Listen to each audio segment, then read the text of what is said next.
বাঁকুড়া জেলার সমস্ত শাখা সংগঠন, আঞ্চলিক কমিটি এবং বাঁকুড়া জেলা কমিটি এবং প্রতিনিধিগণ জেলাতে সমস্ত সন্তান ভাই বোনেদের তরফ থেকে মাল্যদান করলেন বাঁকুড়া সন্তান দলের জেলা কমিটির চেয়ারম্যান মাননীয় মদন ছাড়া।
জন্মদিন সব দিনই জন্মদিন, প্রতি মুহূর্তে জন্মদিন।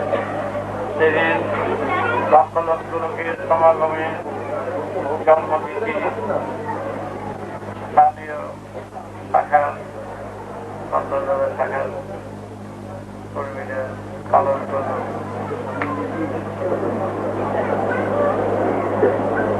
তাই মদন এবং কাজরা সবাই বললো যে বাবা তো ঘুরে যাবে,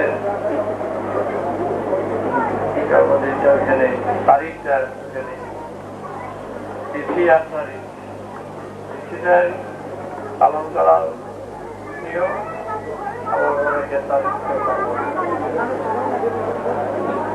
যাই হোক, আমরা এই দিনটা কর্মী হিসাবে পালন করছি, কর্মী দিবস রূপে পালন করছি।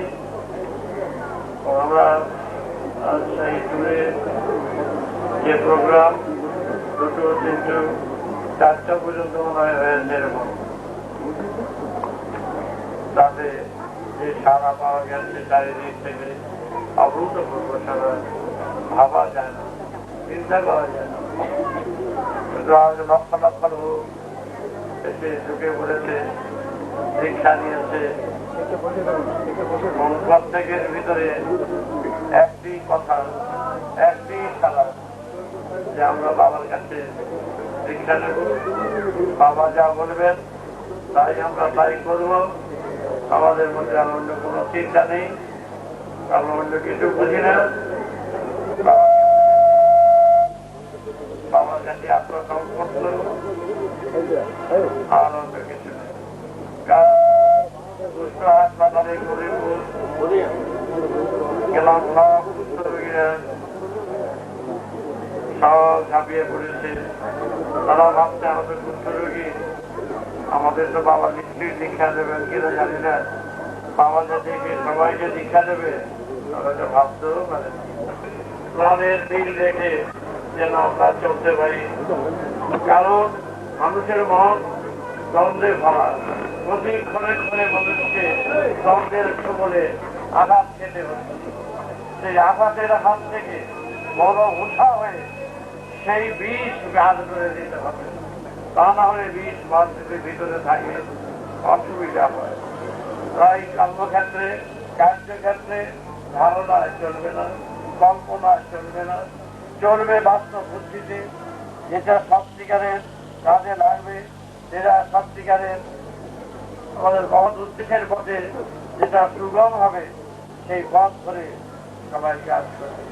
নিজেদের মধ্যে দ্বন্দ্ব, প্রতিদ্বন্দ্ব, নিজেদের মধ্যে নানা রকম হিংসা, দেশ, রাগ, মেজাজ বহু রকম আসবে। সেগুলোকে মানা যেরকম কচুরি পানা যেরকম পুকুরে ভরে থাকে, সরিয়ে দিয়ে চান করতে হয়। আমাদের দেশের যেরকম ছিল সেরকম ওই সমস্ত ক্লেদ মন্দিরতা সরিয়ে দিয়ে আহ্বান করবে, চান করবে। তাহলে আর কোনো অসুবিধা হবে না, কোনো দ্বন্দ্ব থাকবে না, পরিষ্কার মন নিয়ে তোমরা চলতে পারবে।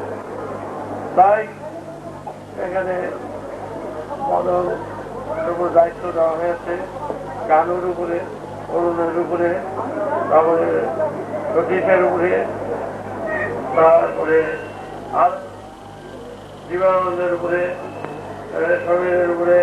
ওনার নাম ধরে বলার কি প্রয়োজন? আমার কর্মীদের যারা কর্মীরা, তখন আমার নামের প্রশ্ন নাই। আমার বাচ্চা, আমার ছেলে, আমার সন্তান, এটি যথেষ্ট পরিচয়। ওরা যা কর্মের দক্ষতার পরিচয় দিয়েছে, এটা না দেখলে বিশ্বাস করবে না। অদ্ভুত পরিচয় দিয়েছে, অদ্ভুত।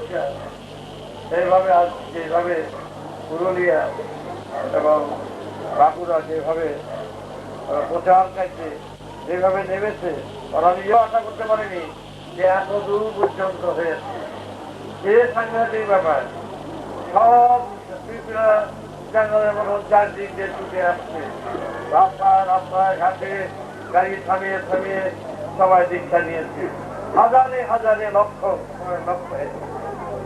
সবাই, কিন্তু প্রত্যেকে জানে টাকা পয়সার জন্য দিতে হবে না। প্রথমত 42,000 দীক্ষা দিয়ে 2 টাকা পেলাম। সেই 2 টাকা ফুলের মধ্যে ফেলে দিয়ে গেছে। আমার এইটাই সবচেয়ে সুন্দর পাওনা হয়েছে, জাতিরাকে দিয়ে গেছে ফেলে 42,000। আর টাকা নিলে এইখানে এই সংগঠনে 30-40,000 টাকা দিয়ে দেওয়া যায়। কিন্তু দেখো তো, টাকা নিয়ে কাজ করা আর টাকার বিনিময়ে দিল নিয়ে কাজ করা, কত বড় সুন্দর যার বলা। তাই আমরা যেইভাবে যে উদ্দেশ্যে নেমেছি, যেই সুরের বার্তা নিয়ে আমি সবার কাছে পৌঁছিয়ে দেওয়ার চেষ্টা করছি, সেই বার্তা যেন সবার কাছে পৌঁছে এবং পৌঁছিয়ে দেব। আমরা সেই মতে সেইভাবে সমাজ কল্যাণে, রাজনীতি, এই মানে সৌগত যেটা রাজনীতি বলে, যেটা গদি বা সরকার বা সংগঠনের বিরুদ্ধে কোনো আলাপ আলোচনা না করে আমরা আদিবেদের রাজনীতি করি, যে রাজনীতি করে গেছে দেবতারা, সেই শ্রেষ্ঠ নীতি নিয়ে আমরা সবার কাছে পৌঁছে দেব। তোমরা সেইভাবে সংগঠন তৈরি করবে এবং নিজেদের মধ্যে ভুল ত্রুটি যা আছে নিজেরাই সংশোধন করবে, সংশোধন করে এক সুরের বন্ধনে থাকবে। বাবার গলার মালা হয়ে যারা দীক্ষা দিয়েছ, সবাই একাত্ম হয়ে বিভিন্ন ফুল গেছে বাবার গলায় এইভাবে দেখো। এই মালা আমি এইভাবে নিয়ে তোমাদের সবাই মনের মালা, দিলের মালা আমি গ্রহণ করলাম। তোমরা সেই সুরেই সুপ্রতিষ্ঠিত হয়ে দেখো, তবেই হবে তোমার জন্মদিন, জন্ম তারিখ, কর্মী দিবস রূপে সফল। কর্মী হলো স্তম্ভ, কর্মী হলো, শ্রমিকই হলো সমাজের বিলাস যাকে বলে, স্তম্ভ যাকে বলে, যার যাকে বলে, স্তম্ভ যাকে বলে, যার উপরে সমস্ত কিছু থাকবে। তোমরা সাফ হয়ে দেখো, মনের মধ্যে কোন রকম কোনো কিছু রেখো না, পরিষ্কার মন রেখো। ঘাত প্রতিঘাতের সংখ্যা, এই আঘাত আসবে, আঘাত পেতে হবে, ঝঞ্ঝট আসবে, রোগ শোক আসবে, ব্যথা বেদনা আসবে, কত তুমি সারাবে। আজ আমি আমার কাছে আছে, বহু ফুল দিয়ে দিই, আশীর্বাদ দিয়ে দিই, হাজার হাজার লক্ষ লক্ষ ব্যথা বেদনা। আমি তাহলে দিব কত? চালাবো কত এর আর শেষ নাই জীবন